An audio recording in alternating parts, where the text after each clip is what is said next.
May mga gabing mas naririnig ko pa ang katahimikan ng bahay kaysa sa sariling tibok ng puso ko. Sa edad na 45, bilang isang sikat na obstetrician, gynecologist, pinaliligiran ako ng ingay ng mga bagong silang na sanggol. Araw-araw, hawak ko ang himala ng buhay. Sinasalo ko sa aking mga palad ang iyak ng tagumpay ng ibang pamilya. Ngunit pag-uwi ko sa bahay, ang tanging sumasalubong sa akin ay ang marangya, ngunit malamig na katahimikan ng bahay namin na Ricardo. Dear Miss Love, sumulat ako sa programa mo para ikuwento ang napakasalimuot na kwento ng buhay ko. Kwento ng pagkakamali, pagsubok, na hanggang ngayon ay pinagbabayaran ko pa rin sa kanya. 15 taon na kaming kasal. Si Ricardo ay isang matagumpay na structural engineer at contractor. Kung titingnan kami mula sa labas, kami ang ehemplo ng isang power couple. Mayaman, nirerespeto at may matatag na pagsasama. Pero sa loob ng aming silid, may isang multong matagal nang naninirahan. Ang kawalan namin ng anak. Bilang doktora, alam ko ang bawat siyentipikong dahilan. Sinubukan namin ang lahat. IVF, hormonal treatments, lahat ng alam kong paraan na ginagawa ko sa mga pasyente ko, dinaanan ko bilang pasyente mismo. Ngunit sa bawat negatibong resulta ng pregnancy test, unti-unting nadurog ang isang bahagi ng aking puso. Ang mas masakit, unti-unti ring lumayo ang loob ng aking asawa. Hindi ako sinisisi ni Ricardo ng hayagan, pero ang kanyang mga titig, ang madalas niyang pag-overtime sa mga construction site, at ang matatabang niyang halik sa pisngi bago matulog ay mas masakit pa sa anumang sumbat. Naging parang dalawang estranghero kami na naghahati sa iisang bubong. Takagapo sa isang sumpa ng formalidad. Ngunit hindi ko akalain, Miss Love, na magagawa kong makipagrelasyon sa foreman ng mister ko. At hindi ko rin nakalain na sa edad kong ito ay mabubuntis niya pa ako. Ito po ang kwentong ibabahagi ko ngayon sa inyo, Miss Love. Nagsimula ang lahat nang lagyan ng extension ng aming bahay. Isang bagong opisina para sa aking mister at isang mas malaking walk-in closet para naman sa akin. Si Ricardo ang nagdisenyo. Ngunit dahil abala siya sa mas malalaking proyekto sa labas ng lungsod, pinagkatiwala niya ang pamamahala sa kanyang bagong foreman. Queenie, si Ben. Pagpapakilala ni Ricardo isang umaga habang nagmamadali siyang uminom ng kape. Siya ang hawak ng construction dito sa bahay. Huwag kang mag-alala, subok na subok ko na yan. Siya ang pinakamagaling kong foreman. Tiningnan ko ang lalaking nasa harap ko. Si Ben. Sa tansya ko ay nasa huling bahagi siya ng kanyang 70 o unang bahagi ng 30 taon. Malayo ang itsura niya kay Ricardo, na laging naka-Amerikano. Mabango ang kamay. Si Ben ay may tindig na hinubog ng hirap sa buhay. Kayumanggi ang kanyang balat na halatang babad ng araw. May mga bakas pa nga ng semento sa kanyang maong na suot na short. At ang kanyang mga mata ay may kakaibang talas, ngunit may kasamang tapat ng ngiti. Magandang umaga po, doktora. Wika ni Ben, sabay alis ng kanyang hard bath bilang tanda ng paggalang. Mababa ang kanyang boses. Good morning, Ben. Paano ikaw nang bahala rito? Sagot ko. Pilit ang aking ngiti habang inaayos ko ang aking stethoscope sa loob ng aking bag. Nung una, Miss Love, wala akong pakialam sa presensya niya. Abala ko sa aking klinika sa ospital. Ngunit habang lumilipas ang mga linggo, napapansin ko ang unti-unting pagbabago sa bahay. At kasabay nito ang pagbabago rin ng takbo ng aking puso. Madalas akong umuuwi ng maaga kapag natatapos agad ang aking mga operasyon. Dahil laging nasa out-of-town projects ang asawa kong si Ricardo, madalas na kami lang dalawa ni Ben ang naiiwan sa bahay. Kasamang ilang trabahador na umaalis din pagdating na ang alas 5 ng hapon. Isang hapon, habang nagtitimpla ako ng iced coffee sa kusina, nakita ko si Ben sa may garden. Pinupunasan ng pawis sa kanyang noo gamit ang isang lumang bimpo. Nakatitig lang ako sa kanya mula sa glass wall. May kakaiba talaga sa kanya, lalo na pag pinagmamasdan ko ang bawat galaw niya. Bigla siyang lumingon at nahuli niya akong nakatingin. Imbis na mahiya, ngumiti pa ako sa kanya. Kumuha rin ako ng isang baso pa ng malamig na tubig at lumabas. Binigay ko yon sa kanya. "Salamat, doktora. Sakto, ang init dito sa labas," sabi niya habang tinatanggap ang baso.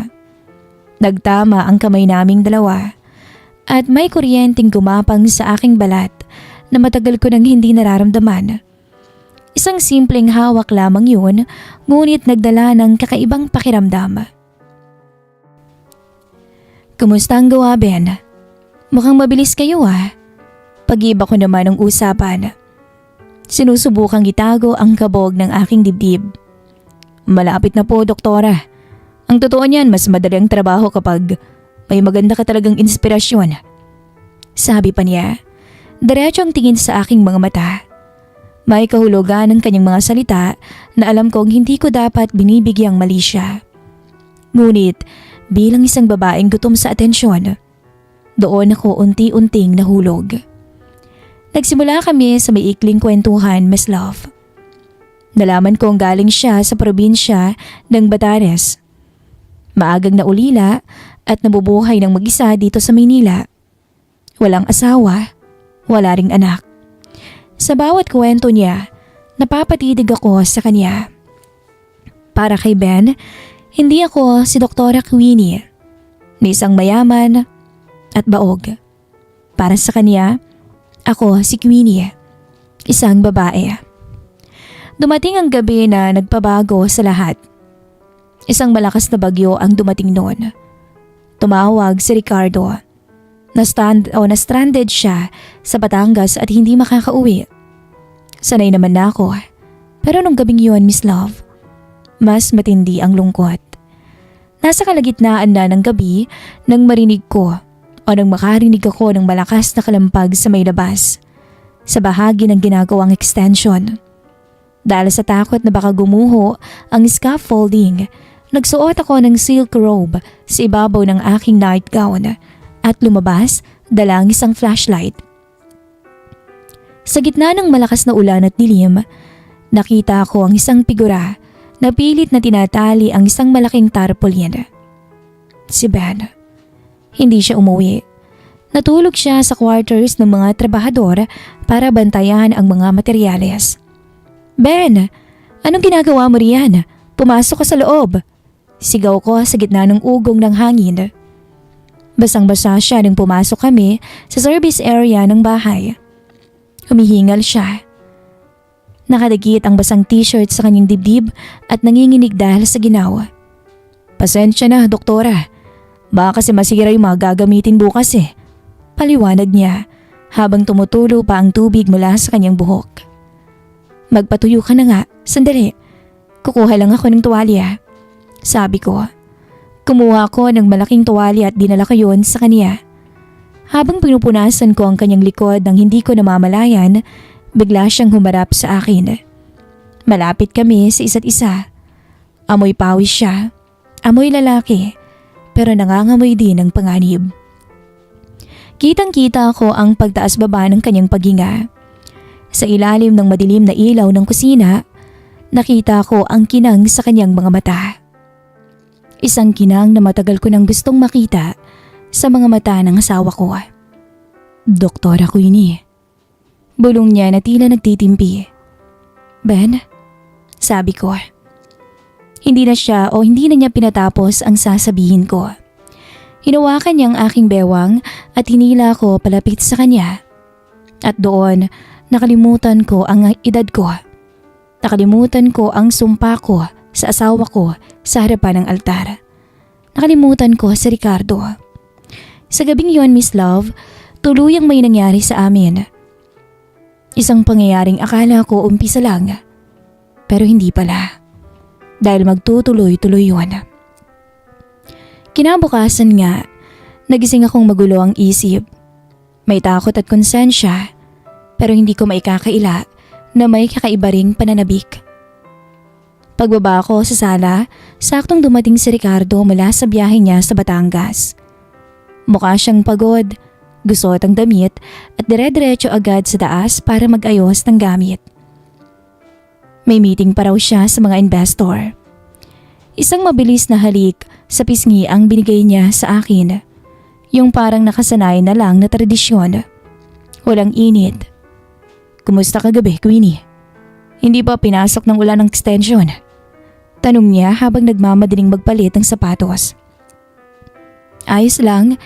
Si Ben, inayos niya yung mga semento kaya walang nabasa. Sagot ko. Medyo kinakabahan ako nung binanggit ko ang pangalan ni Ben. Pero parang wala namang napansin si Ricardo. Mabuti naman. Maasahan talaga yung si Ben. Sabi lang ni Ricardo bago tuluyang umalis ng bahay. Naiwan ako mag-isa sa may sala. Walang tanong kung natakot ba ako o kung kumusta ang gabi ko. Ang ganitong lamig ni Ricardo ang unti-unting nagpapawalang bisa sa konsensya ko. Naging napakasela ng mga sumunod na linggo, Miss Love. Sa ospital, ako ang kagalang-galang at seryosong si Dr. Queenie Castro. Pero pag uwi ko sa bahay, nagiging ibang tao ako. Patuloy ang pagtatrabaho ni Ben sa extension. Sa tuwing magkakasalubong kami sa hallway o sa may garden, may kakaibang kuryente sa pagitan naming dalawa. Kapag may ibang trabahador, formal kami. Pero sapat na ang mga nakaw na tingin ni Ben. Yung tingin na may lihim na kasunduan. Para kabahan ako ng husto. Isang hapon, umalis si Ricardo papuntang Cebu para sa isang convention. Maaga akong umuwi galing sa klinika. Pagdating ko, pinauwi na pala ni Ben ang mga tauhan niya dahil tapos na ang buhos ng semento para sa araw na iyon. Pumasok ako sa ginagawang extension. Amoy semento ang buong paligid. Nakita ko si Ben sa dulo. Nag-aayos ng mga gamit. Kitang-kita ko ang pawisang likod niya sa tama ng sikat ng araw. Ben?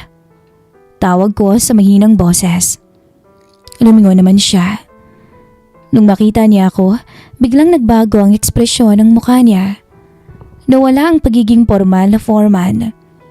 Lumapit siya sa akin ng walang pag-aalinlangan habang pinupunasan ng kamay niya ng basahan. Doktora, napaaga kayata. Bulong niya. Napakalapit na niya sa akin. Wala na kasi akong huling pasyente. Sagot ko. Pero ang totoo, kaya lang naman ako nagmadali ay para makita siya. Ben? Yung nangyari nung nakaraang gabi. Alam mo namang mali yun, hindi ba? Ngumiti lang si Ben. Isang ngiti na may halong pait. Hinawakan niyang mukha ko gamit ang magaspang niyang kamay. Sobrang kakaiba ng pakiramdam. Magaspang ang kamay niya dahil sa trabaho, pero napakalambing ng pagkakahawak noon sa akin. Alam ko, Queenie. Sabi niya. At yun, Miss Love, ang unang beses na tinawag niya ako sa pangalan ko lang. Walang doktora. Pero alam ko ring pareho nating gusto. Ang isang katulad mo, hindi dapat hinahayaang mag-isa sa ganitong kalaking bahay. Ang mga salita ni Ben ang tuluyang nagtanggal sa natitira kong pagpipigil. At sa gitna ng mga sako ng semento, mga gamit sa construction, muli naming pinagsaluhan ng isang bawal na pag-ibig. Sa pagkakataong to, wala nang bagyong pwedeng sisihin. Ito ay sarili ko ng kagustuhan. Kay Ben, naramdaman ko ulit na mahalaga ko. Hindi niya ako tinitingnan bilang isang asawang bigo sa hindi pagkakaroon ng anak. Para sa kanya, sapat na kung ano ko. Naging madalas ang pagtatagpo namin, Miss Love. Sa tuwing may out of town trip si Ricardo, ang bahay namin ay nagiging saksi sa mga lihim namin ni Ben.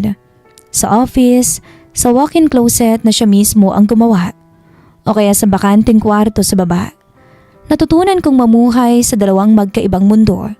Naging tapat ako sa asawa ko sa panlabas na anyo, pero ang puso at katawan ko, unti-unti nang umiibig sa kanyang foreman. Ang hindi ko alam, ang lihim na ito ay may dalang malaking sorpresa na babago sa buhay naming tatlo. Sa paglipas ng araw, Miss Love, naging napakabilis lang ng mga sumunod na linggo. Ang extension sa bahay ay malapit nang matapos at kasabay nito ang relasyon namin ni Ben ay naging mas malalim pa. Pero isang umaga, biglang nagbago ang takbo ng buhay ko. Habang naghahanda ako para sa isang major surgery sa ospital, bigla akong nakaramdam ng matinding pagkahilo. Pagpasok ko sa washroom ng mga doktor, hindi ko na napigilan ang sarili ko.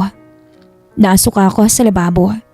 Ang amoy ng alcohol, sanitizer at mga gamot na dati ay wala lang sa akin. Biglang naging dahilan para magrebelde ang sikmura ko.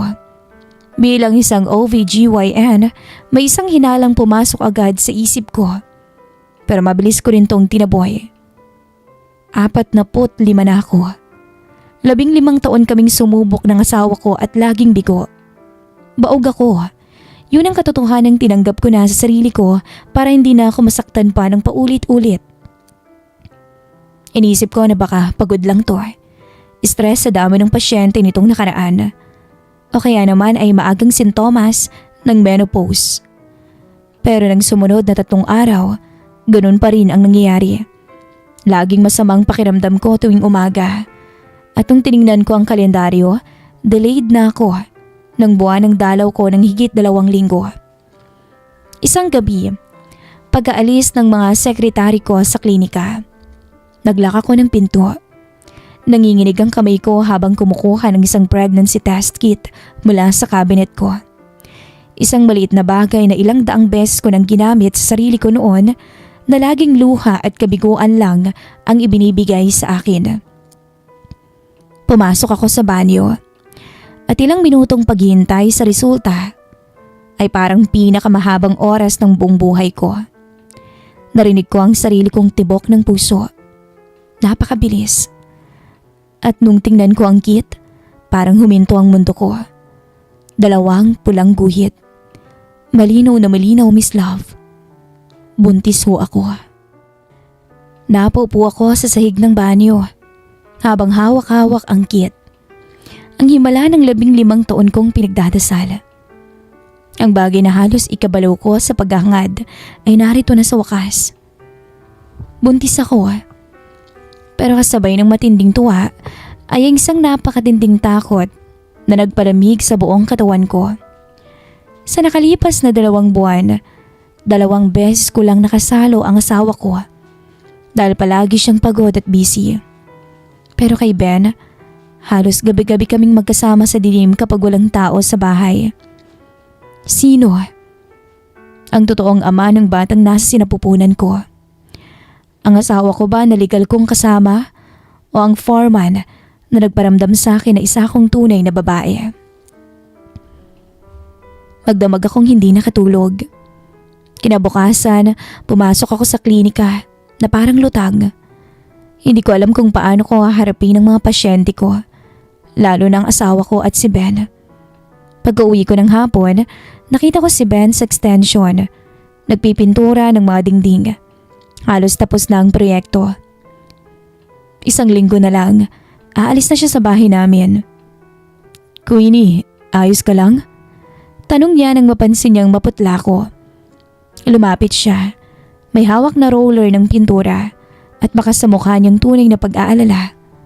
Mukhang pagod na pagod ka. May sakit ka ba? Wala, Ben. Na-stress lang sa ospital. Sagot ko sabay iwas ng tingin. Gustong-gusto kong sabihin sa kanya. Gusto kong makita kung anong magiging reaksyon niya. Pero natatakot ako. Kung sa kanya nga ito, anong mangyayari sa amin? Paanong reputasyon ko?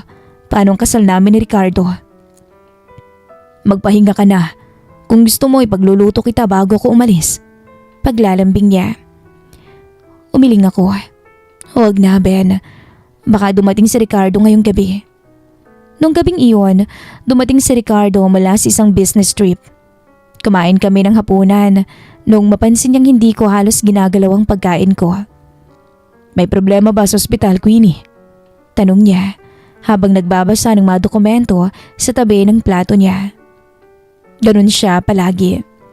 Kahit kumakain, trabaho pa rin ang iniisip. Huminga ako ng malalim. Ito na ang oras. Kailangan kong gumawa ng desisyon. Ricardo, may sasabihin ako sa iyo. Binaba niyang hawak niyang ballpen at tumingin sa akin. Ano ba yun? Buntis ako. Parang nalaglag ang panga ni Ricardo. Tumayo siya, tila hindi naniniwala sa narinig niya. Ano? Sigurado ka ba, Queenie? 15 taon na tayong sumusubok. Sabi ng mga doktor. I'm an OV, Ricardo. Alam ko ang sinasabi ko. Nag-test ako at positive. Seryosong sabi ko. Magkakaanak na tayo. Biglang nagbagong mukha ni Ricardo. Ang dating seryoso at malamig kong asawa ay biglang umiyak. Lumapit siya sa akin. Niyakap ako ng napakahigpit. Yung yakap na matagal ko nang hindi nararamdaman sa kanya. Salamat, Queenie. Salamat. Sa wakas magiging tatay na ako. Ito ang pinakamagandang balita sa buong buhay ko. Habang nakasandig ang ulo ko sa balikat ni Ricardo, umiiyak ako. Pero hindi dahil sa saya, kundi dahil sa matinding guilt. Nakikita ko ang labis na kaligayahan sa mga mata ng mister ko. Pero sa likod ng isip ko, sumasagi ang mukha ni Ben. Paano kung hindi kay Ricardo ang batang to? Paano kung ang hinihintay naming himala ay galing sa isang malaking pagkakamali? Kinabukasan, naging usap-usapan ang pagbubuntis ko dahil sinabi agad ito ni Ricardo sa mga katulong at maging sa mga trabahador na nandun. Nakita ko si Ben habang binabati niya si Ricardo. Ben, magiging tatay na ako sa wakas. Dininig din ang dasal namin ni Queenie. Masayang sabi ni Ricardo habang tinatapik-tapik pa ang balikat ng kanyang foreman. Nakita ko kung paano natigilan si Ben. Tumingin siya sa akin ng diretsyo. May halo ng gulat, sakit at pagtataka ang mga mata niya. Alam ni Ben kung gaano kadalas kaming magkasama sa mga nakaraang linggo.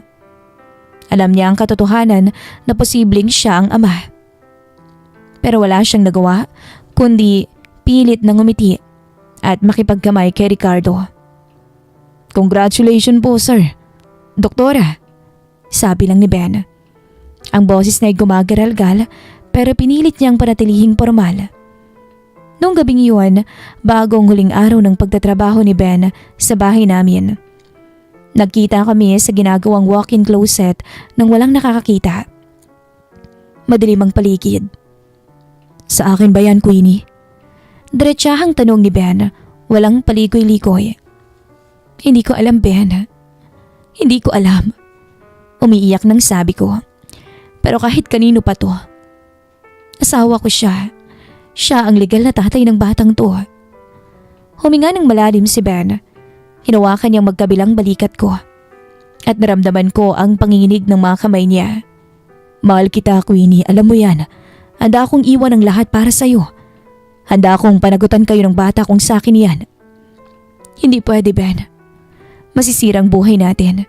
Masisirang karera ko, ang pamilya ko. Pagmamakaawa ko sa kanya. Pakiusap. Bukas, pagkatapos ng trabaho mo rito, umalis ka na. Huwag mo na kaming guguluhin. Tinignan ako ni Ben ng matagal. Sa huling pagkakataon, naramdaman ko ang lambing at sakit sa kanyang mga mata. Binitawan niya ako at dahan-dahang lumakad pa atras sa dilim. Kung yan ang gusto mo, doktora, susundin ko. Pero tandaan mo, kahit anong mangyari, may bahagi ng buhay mo na sa akin lang. Naiwan akong mag-isa sa may silid, hawak ang aking tiyan. Ang huling bahagi ng construction ay tapos na. Pero ang totoong bagyo sa buhay ko ay magsisimula pa lamang. Lumipas ang 7 buwan na parang isang mahabang panaginip. Natapos ang extension ng bahay at kasabay ng pag-alis ni Ben ay ang pagbabalik ng sigla sa aming pagsasama ni Ricardo. Si Ricardo, na dating malamig at laging okupado sa trabaho, ay biglang nagbago. Siya na mismo ang nag-aayos ng nursery room, bumibili ng mga gamit ng baby, at hindi pumapalyang samahan ako sa bawat prenatal check-up ko sa ospital. "Queenie, tingnan mo tong crib. Bagay ba sa anak natin?" Madalas siyang sabihin habang nakangiti. Hawak ang mga katalog ng mga mamahaling gamit ng bata. Sa bawat ngiti na Ricardo, may isang tusok ng karayom sa puso ko. Habang lumalaki ang aking tiyan, lalong lumalalim ang aking takot. Bilang isang OB, alam ko ang takbo ng siyansa. Ang petsa ng aking pagbubuntis ay eksaktong tumatama sa mga linggong magkasama kami ni Ben. Sa gabi, kapag natutulog si Ricardo sa tabi ko habang nakahawak sa aking tiyan, tahimik akong umiiyak.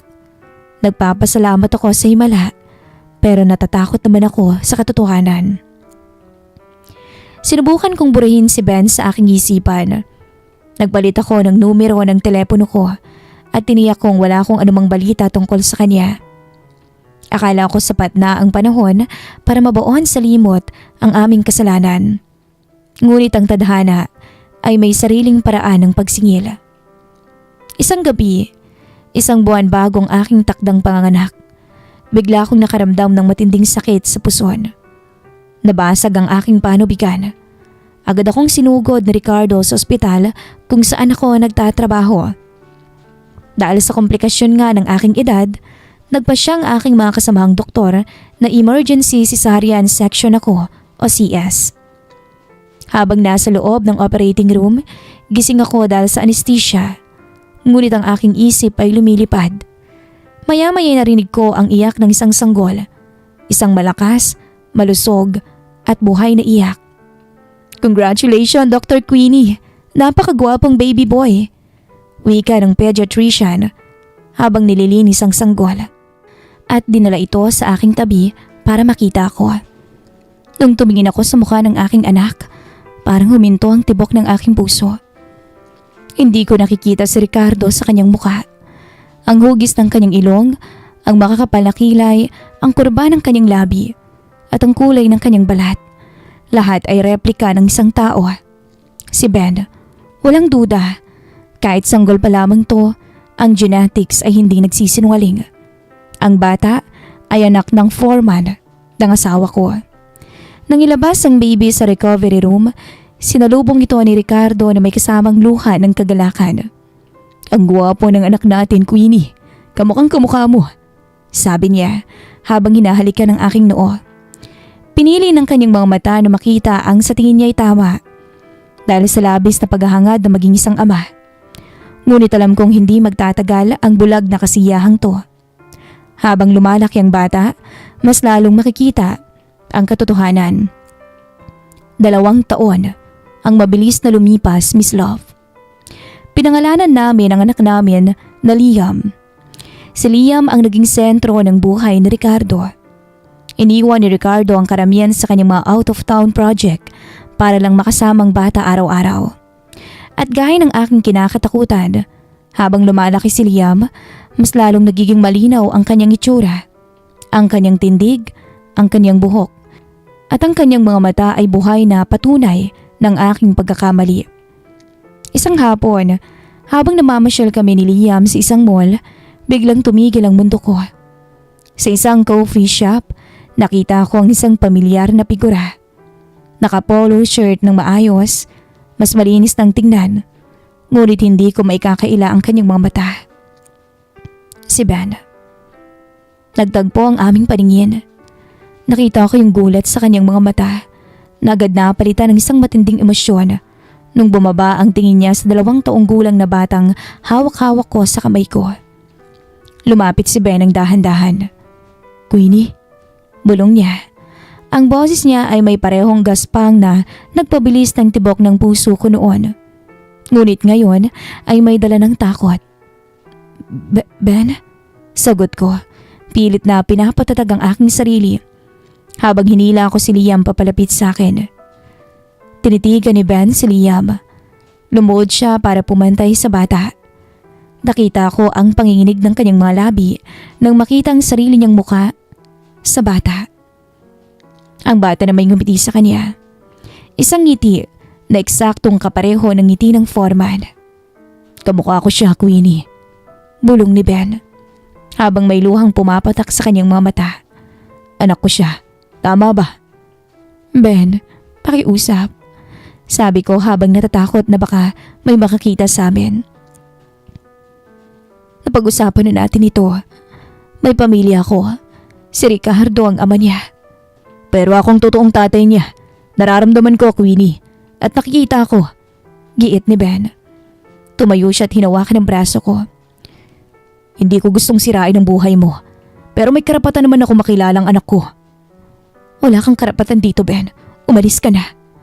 Sabi ko bago mabilis na kinaladkad si Liam palayo sa kanya. Hindi ako lumingon. Ngunit nararamdaman ko ang kanyang mga mata na nakatitig sa aming pag-alis. Pag-uwi ko sa bahay, nanginginig pa rin ako sa takot. Alam kong hindi basta-basta susuko si Ben. Alam kong ang lihim na tinago ko sa loob ng 2 taon ay unti-unti nang lumalabas sa hawla. Nang gabing iyon, habang natutulog si Liam sa kanyang kwarto, pumasok ako sa aming silid ni Ricardo. Nakaupo ang asawa ko sa may kama. May hawak na lumang album ng mga larawan ni Liam nung sanggol pa to. Malalim ang kanyang iniisip. Queenie, tawag niya sa akin bago ko pa man maisara ang pinto. Seryoso siya.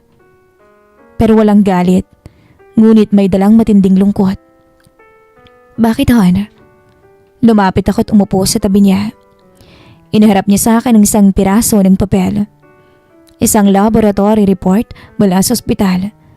Ito ay isang DNA paternity test na lihim niyang pinagawa nung nakaraang buwan. Probability of paternity? 0%. Nalaglag yung puso ko noon. Parang nawalan ako ng hangin. Tumingin ako kay Ricardo at nakita ko ang luhang umaagos sa kanyang pisngi. Matagal ko na talagang napapansin, Queenie. Ayoko lang tanggapin dahil mahal na mahal ko si Liam. Umiiyak na sabi ni Ricardo. Sino? Si Ben ba? Hindi ko na kinayang magsinungaling pa. Lumuhod ako sa harap ng asawa ko. Umiiyak at humihingi ng tawad. Patawad, Ricardo. Patawad. Sobrang lamig mo noon eh. Pakiramdam ko baog ako. Wala akong silbing babae. Pakiramdam ko wala akong kwenta bilang babae. Bilang asawa mo. Nagkamali ako. Patawarin mo ako. Huminga ng malalim si Ricardo at tumingin sa kisame. Kasalanan ko rin. Pinabayaan kita. Iniwan kita sa sarili mong lungkot habang hinahabol ko ang pera at karera. Tumayo si Ricardo at pinaupo ako sa kama. Tumingin siya sa akin ng diretsyo. Hindi ko alam kung kaya pa nating ibalik ang dati nating relasyon, Queenie. Ang tiwala ay madaling sirain, pero mahirap buuin. Pero isang bagay ang sigurado ko. Ako ang nagpalaki kay Liam. Ako ang ama na kinikinala niya. At hindi ko siya ipapamigay kay Ben o kahit kanino. Hindi naging madali, Miss Love. Yung mga sumunod na buwan. Hindi naman kami naghiwalay ni Ricardo eh. Ngunit natutulog na kami sa magkahiwalay na silid. Pumasok pa kami sa marriage counseling para subukang ayusin ang mga natitirang piraso ng aming kasal. Si Ben ay nagtangkang lumapit sa pamamagitan ng isang abogado. Ngunit hinarap siya ni Ricardo ng lalaki sa lalaki. Nagkaroon sila ng kasunduan. Hindi pagkakait ni Ricardo ang katotohanan kay Liam pagdating ng tamang panahon. Ngunit sa ngayon, si Ricardo ang mananatiling legal at nag-iisang ama ng bata. Tinanggap ito ni Ben, Miss Love, para na rin sa proteksyon at kapakanan ng anak ko. Ngayon, Nandito ako at nakatayo sa balkonahe ng aming bahay. Pinapanood ko si Ricardo at si Liam na naglalaro sa may garden. Naririnig ko yung tawanan nila, yung ingay na 15 taon kong hinangad sa bahay na to. Nakuha ko ang aking himala. Ngunit dumating ito na may kasamang malaking sugat at leksyon. Natutunan ko na ang bawat lihim, gaano man ito kalalim ibaon, ay laging hahanap ng paraan para lumabas sa liwanag. Ako, si Dr. Queenie, 47 na taong gulang sa kasalukuyan, isang ina, isang asawa, at isang babaeng patuloy na nagbabayad at natututo mula sa kanyang nakaraan. Hanggang dito na lamang po ang kwento ng aking buhay, Miss Love. Nagmamahal, Queenie. Thank you so much, Miss Queenie, sa pagpapadala po ng inyong napakagandang kwento ng buhay.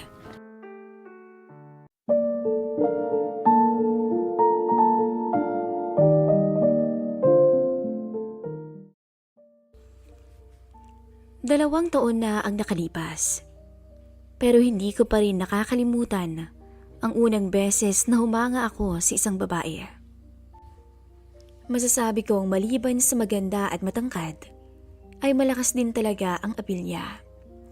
Kasagsagan pa lamang noon ang aking pagbibinata. At masasabi kong hindi ko makakalimutan ang nakakabaliw na imahe niya. Walang araw na hindi bumalik sa alaala ko ang mistisang mukha niya. Matagal na panahon din bago ako muling bumapak sa bahay ng aking tiyo Alberto at tia Lani. Palagi akong may dahilan sa tuwing nagyayaya si nanay dahil mas una akong tinatamaan ng hiya dahil sa misis niyang si tia Lani. Napakaswerte niyo talaga, tito. Sana maging kasing swerte mo rin ako balang araw. Tanda ko pa ang mga kalokohang sinabi ko noon sa aking sarili. Nung unang ipakilala nito sa amin ang asawa niya. Magmula pagkabata ay sanay na akong kinukumpara sa aking tito Alberto dahil halos lahat ng facial features nito ay nakuha ko raw. Ang tangkad niya ang pang-basketball player, morenong kutis, machong pangangatawan, at maging ang malalim na dimples sa magkabila niyang pisngi ay mayroon din ako. Siya nga pala, tawagin niyo na lang ako sa pangalang Derek, 21 anyos at kasalukuyang kumukuha ng kursong marine engineering. Noon pa man ay pangarap ko ng makasampa ng barko. Isang bagay na pangarap din ni Tio Alberto, ngunit hindi niya naabot dahil sa kahirapan ng buhay nila noon. Hindi naman sa pagmamayabang, pero habulin ako ng mga babae, mapaeskwelahan man o kahit saan. Naranasan ko ng ligawan ng mga babaeng kaedad ko, mga babaeng mas matanda sa akin, at mga willing daw na maging sugar ko. Bago pa man mapahaba ang kwento ko, gusto kong ibahagi sa inyo ang isang karanasang hinding-hindi ko makakalimutan. Isang bagay na hindi ko maaaring sabihin kahit kanino man, lalong-lalo na kay Tio Alberto. Derek, bakit nasa labas ka pa rin? Anong oras na? Ganon na lamang ang gulat na naramdaman ko nang marinig ang boses ni Tio mula sa aking likuran. Wala naman po. Nakikipiso wifi lang ako. Hindi pa rin kasi naayos ang internet connection namin hanggang ngayon. Kununtuon niya naman akong tinitigan. Siguro'y nagtataka siya dahil hindi nabanggit sa kanya ni nanay na may kailangang ayusin sa wifi namin. Ganun ba? Gusto mo bang sumama sa bahay? Naka-internet fiber naman kami para mabilis mo ring matapos yung ginagawa mo. Huwag na po, Tio. Malapit na rin naman ako matapos eh. Pagtanggi ko sa alok niya dahil lang totoo, ayoko talagang pumunta doon dahil naiilang ako sa misis niya. Pero nagpumilit pa rin to. Halika na, para makalibre ka na rin ng hapunan. Alam mo naman ang tita mo, ipaghahanda ka nun kaagad kapag nakita ka niya. Wala tuloy akong nagawa kung hindi sumakay sa sasakyan niya. At matapos ang ilang minutong biyahe, ay narating din namin ang bahay nilang mag-asawa. Han, nandito na ako. Kasama ko si Derek. Malakas niyang sigaw nang makarating kami sa loob ng bahay nila. Wala siyang natanggap na sagot, kaya naman napalingon muna to sa akin bago muling tinawag ang misis niya. Napakamot na lang ng ulo ang aking tiyo nang wala pa ring sumasagot. Busy yata ang asawa ko sa taas. Dito ka muna at pupuntahan ko, okay? Napatago lamang ako kahit ang totoo ay hindi mapirmi ang mga mata ko sa isang lugar. 2 buwan na rin magmula nung huli kaming pumunta dito ni nanay para ihatid ang pinadalang prutas ni na lola. Pero ang laki naman na yata ng pinagbago ng bahay nilang mag-asawa. Mas nadagdagan ang mga gamit, maging ang mga indoor plants at figurines. Siya nga pala, Derek. Natigilan ako nang biglang huminto sa paglalakad si Tiyo. Ano ho yun? Pakicheck nga kung connected ka pa rin sa wifi. Kung hindi na, nasa likod ng malaking pink rose figurine ang bagong password. Pag-check ko ay hindi na nga connected. Kaya kailangan kong hanapin ang sinasabi nitong figurine. Sa cabinet kung saan nakadisplay ang mga figurine ng misis niya ako unang pumunta. Hanggang sa makita ko ang password na hinahanap ko. Derek? Kinakabahan akong napalingon nang marinig ang pamilyar na boses sa aking likuran. Kailangan mo ba ng tulong, Derek? Sa sobrang lambing ng pagkakasabi nito sa pangalan ko, ay bigla akong nailang. Hindi ako makatingin ng diretso sa kanya nang tuluyan akong humarap sa kanya. Oh, okay na po, tita. Connected na ho ako sa wifi. Isang matamis na ngiti naman ang sinukli niya sa akin. Sige, hinihintay ka na ng tiyo mo sa dining area. Sumbay ka na raw sa amin ng hapunan. Hindi ko na napigilan ang pagmasdan siya ng palihim. May kanipisan kasi ang suot niyang pulang nighties, kung kaya naman aninag ang anumang meron siya. Bumagay naman sa maputi niyang kutis at balingkinitang katawan. Dahil medyo may katangkaran to, ay mas maiksiring tingnan ang suot niyang nighties, kung kaya't litaw ang makinis at mahaba niyang legs. Pigilan ko man ang sarili ko, pero muling bumabalik ang pagtingin ko sa kanya ng mga oras na iyon. Sige, at kukuha lang ako ng mainit na sabaw sa kusina. At muli siyang tumalikod. Tulungan ko na po kayo. Nagmamadali akong sumunod sa kanya hanggang kusina habang hindi ko pa rin to nilulubayan ng tingin. Ang sarap po niyan, ang sarap naman ng tinola niyo. Sabi ko habang nakatingin sa katawan niya, habang hawak ang inabot niya sa aking mangkok. Alam kong napansin niya yun, kaya lihim akong napangiwi. Buong akala ko'y magagalit siya sa akin, pero natawa lang siya habang nakatingin.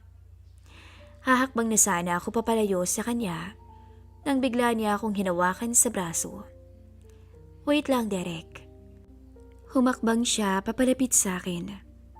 Hinintay kong ilagay nito ang serving spoon na hawak niya sa mangkok na dala ko. Pero hindi yon ang ginawa niya. Teka bakit po? Hindi na ako nakapagsalita pa nang tuluyan siyang lumuhod sa harapan ko, kasabay ng pagkalas ng aking sindron. Huwag kang maingay, baka marinig tayo ng tito mo. Mahina niyang sambit habang nakatingin sa kanan. Unti-unti niyang kinakalas ang sintron ko nang biglang tawagin siya ng asawa niya. Hindi ko makakalimutan ang pilyang ngiting yun nang humupa ang naudlot na tensyon sa pagitan namin. Masarap ba, Derek? Muntik na akong masamid nang marinig ang tanong ni Tiyo habang humihigop ako ng sabaw sa hapag. Ngumiti ako at saka sumagot. The best pa rin po ang tinola ni tita.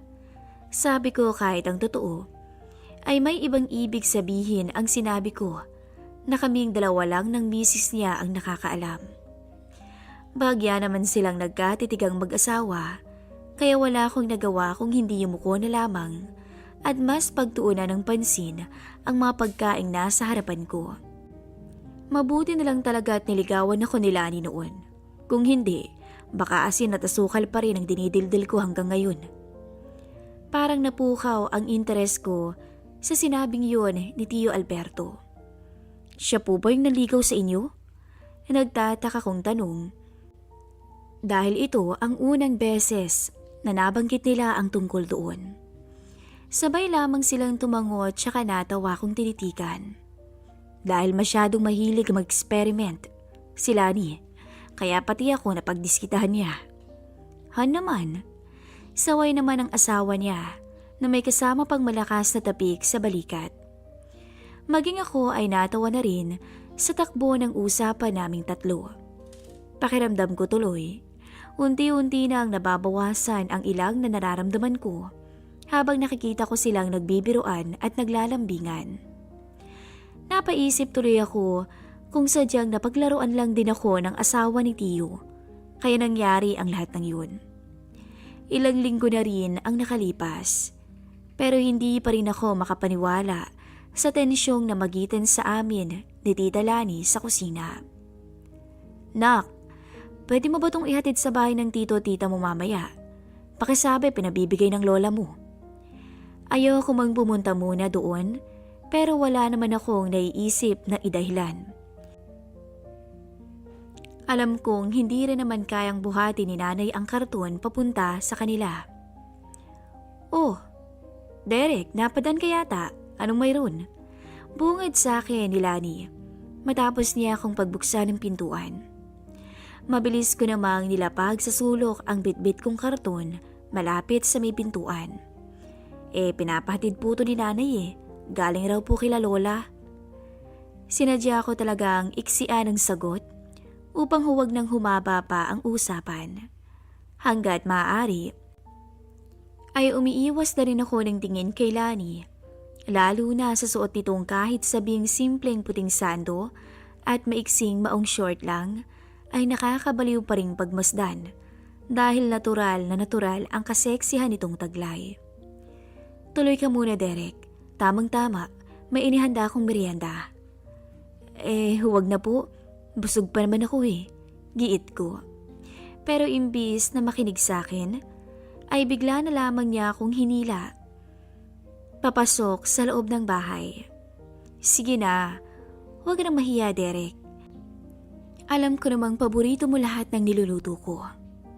Wala akong nagawa kung hindi kumain ng french fries at soft drinks kasama si Lani. Kahit ang totoo, ay gustong-gusto ko na sanang umiwas muna sa kanya.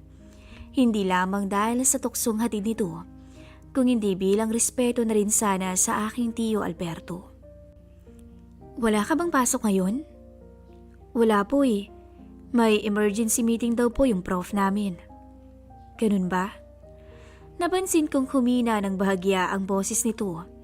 Marahil dahil seryosong-seryoso ang dating ng pakikipag-usap ko sa kanya. Sulitin mo na ang ganyang setup. Dahil kapag nakapagtrabaho ka na, ay magagaya ka na rin sa tiyo mong gabi at Sunday na lang ang pahinga. Kaya nga po pagsang-ayon ko gamit ang malamig na boses. Siguro naman sa mga oras na to, ay pansin ni Lani na medyo mailap ako sa pakikipag-usap sa kanya. Ilang minuto ang lumipas. Bala ko na sanang magpaalam dito nang maunahan niya na naman ako. Siya nga pala, Derek. May girlfriend ka na ba? Ramdam ko ang matinding kuryosidad sa tono ng pananalita niya. O kaya naman, sinasadya niyang patagalin ang usapan namin. Ayoko munang kumuha ng sakit sa ulo, sabi ko. Sakit sa ulo? Anito at saka hindi na napigilan ang humalakhak. Ganyan na ganyan din ang linya ng Tito Alberto mo noon. Mga babae kasi ang nanlilikaw at naghahabol sa kanya.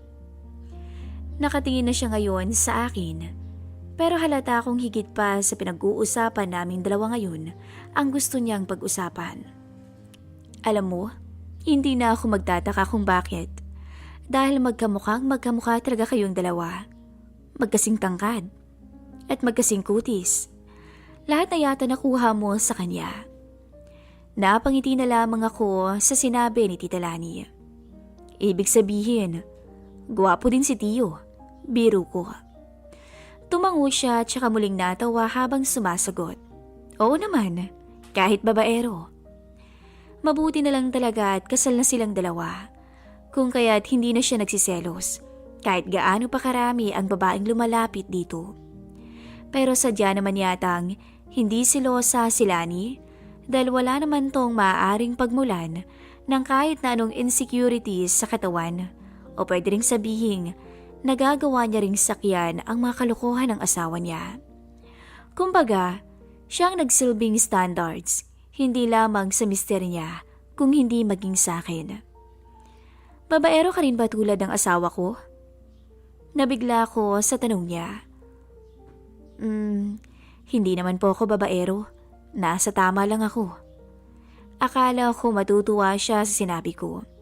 Pero ilang beses itong napailing sa kinauupuan niya na para bang may mali sa naging sagot ko sa kanya. Alam mo, Derek, hindi ka makakascore kung masyado kang mabait. Kunot noon niya akong hinarap tsaka pinaningkitan ng mga mata. Tsaka huwag mo namang hayaang masayang ang lahi niyo. Hindi ako sumagot sa mga pahiwatig niya. Bagkus, inilapag ko na lamang ang hawak kong babasaging baso sa mesa habang sinasagot siya sa aking isipan. Kung alam mo lang ang totoo, hindi naman talaga ako mabait. Nakatago ang kulo ko at marunong lang talaga akong magkontrol kahit papaano. Tulad na lamang ngayon, habang kaharap kita at halata akong nagpapakita ka na naman ng motibo sa akin. Wika ako sa aking isipan. Napagitnaan kaming dalawa ng isang mahabang katahimikan. Hanggang sa mapansin kong makahulugan na ang sunod ng ngiting binigay niya sa akin. Napakabilis ng mga pangyayari. Hindi ko lubos akalain na makakalapit siya sa akin ng ganun kabilis. Pero, paano po si Tio Alberto? Tanong ko habang nakatingin sa kanya sa pagitan ng aking mga hita. Tumingala siya sa akin. Sabihin na lang nating, ito na ang una at huli. Gusto ko lang namang ituloy ang naudlot natin nun sa kusina. Ayaw mo ba, Derek? Pero kasi, baka mamaya, mahuli ho tayo ni Tio. Pagkukunwari kong nangangamba, kahit ang totoo, ay mas lamang na ang excitement na bumabalot sa akin ng mga oras na yun. Hindi niya malalaman kung hindi mo sasabihin sa kanya. Mapaglaro niyang sagot. Tsaka alam ko noon pa lang may gusto ka na sa akin. Alam ko kung paano mo ko tignan. Naging pilya ang ngiti ni Lani na parabang tuwang-tuwa siyang nagawa niyang masabi ang lahat sa akin. Sa puntong yun, wala na akong nagawa kundi hayaan na yakapin kaming dalawa ng pagnanasa. Unti-unting binaba ni Lani ang maiksing short ko. Halos mapakapit lang ako sa upuan nang tuluyang gawin akong instrumento ng kanyang pagkauhaw. Hanggang namalayan ko na lang ang sarili ko sa kama nilang mag-asawa. Malaya ko na silay ng buo ang pinapangarap kong babae. Nakangiting binukas ni Lani ang mga binti niya para sa akin. At sa puntong yun, ay para na talaga akong hihimatayin sa kaba at excitement. Sa huli, ay tuluyang naganap ang bawal na sandali sa pagitan naming dalawa ng misis ni Tio. Nang humupa ang kasabikan na bumalot sa amin, ay tila nagsisi ako at napansin niya yun. Derek, isipin mo na lang na regalo ko to sa'yo dahil mahal na mahal mo kaming dalawa ng tito mo. Wika niya sabay ngiti. Pero, nagawa niyo na rin ho ba to sa iba? Tanong ko habang nakahiga na siya sa aking bisig. Mabilis naman tong nagbago ng higa. Sa'yo at sa tito mo lang. Ano ka ba? Maniwala ka sa akin. Hindi na ako muling nagtanong pa sa kanya. dahil alam ko namang nagsasabi rin siya ng totoo sa akin. 6 na buwan matapos ang nangyari sa pagitan naming dalawa. Tuluyan na nitong hiniwalayan si Tito sa hindi ko malamang dahilan. Dahil sa ayokong manghimasok sa personal na buhay ng iba, ay minabuti kong huwag na lang tanungin ang ibang detalye kay nanay. Pero nalulungkot ako. Pero may kutob akong matagal ng plano ni Lani ang kumalas sa kanilang pagsasama. Kung kaya't ganun na lamang ang ngiti niya habang nakigato sa aking bisig nung mga oras na yon. Kaya siguro wala rin itong kahit konting bahid man lang ng pagsisisi sa kanyang mga mata. Dahil siguro kahit hindi nito sinabi sa akin ang totoo, ay regalo din ang turing nito sa nangyari. Hanggang dito na lamang po ang aking istorya at maraming salamat.